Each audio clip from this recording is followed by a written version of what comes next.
मिनश्शैतानिर्रजीम बिस्मिल्लाहिर्रहमानिर्रहीम। पेश खिदमत है हज़रत मोहम्मद सल्लल्लाहु अलैहि वसल्लम की ज़िंदगी के चंद सुनहरी वाक़यात। इल्तिजा। जब हज़रत हलीमा सादिया रज़ियल्लाहु ताला अन्हा नन्हे मोहम्मद सल्लल्लाहु अलैहि वसल्लम को अपने साथ ले आईं तो उनके घर पर रहमतों की बारिश होने लगी। उनके यहाँ इस्तेमाल हर चीज़ में बरकत हो रही थी। जानवरों के दूध में इजाफा हो गया और वो सेहतमंद हो गए थे। इसी तरह 2 साल गुजर गए। नन्हे मोहम्मद सल्लल्लाहु अलैहि वसल्लम भी अब उनसे बहुत मायूस हो गए थे।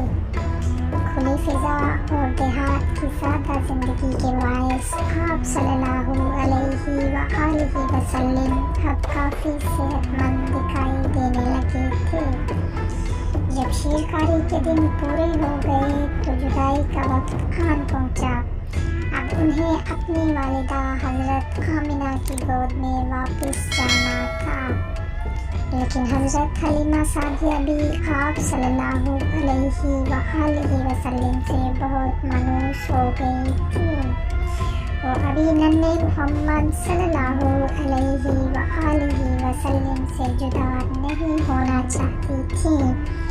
ये बच्चा उनके लिए बाइस रहमत और बाइस बरकत भी था। उनका दिल किसी तौर पर मोहम्मद सल्लल्लाहु अलैहि वसल्लम से जुदा होने के लिए तैयार नहीं था। वो चाहती थी कि आप सल्लल्लाहु अलैहि वसल्लम मज़ीद कुछ अरसा उनके साथ रहें, लेकिन दस्तूर के मुताबिक उन्हें हर सूरत बच्चे को मुकर्ररा वक्त पर वालिदा के पास पहुँचाना था। चुनांचे वो मोहम्मद सल्लल्लाहु अलैहि वसल्लम को लेकर मक्का की जानब रवाना हो गए, लेकिन दिल में यही सोचा कि हज़रत आमिना रज़ियल्लाहु ताला अन्हा से दरख्वास्त करके आप सल्लल्लाहु अलैहि वसल्लम को मज़ीद कुछ अरसा के लिए अपने यहाँ रखने पर आमादा कर लेंगी। जब वो हज़रत आमिना रज़ियल्लाहु ताला अन्हा के पास पहुँची तो उनसे कहा, मुझे अंदेशा है कि अगर मोहम्मद सल्लल्लाहु अलैहि वसल्लम अभी से मक्का में रह गए तो यहाँ की आबोहवा से उनकी सेहत को नुकसान पहुँच सकता है। अगर आप बच्चे को कुछ अरसा मज़ीद पास रहने दें तो बहुत मेहरबानी होगी। इस दौरान मोहम्मद सल्लल्लाहु अलैहि वसल्लम मज़ीद बेहतर हो जाएंगे।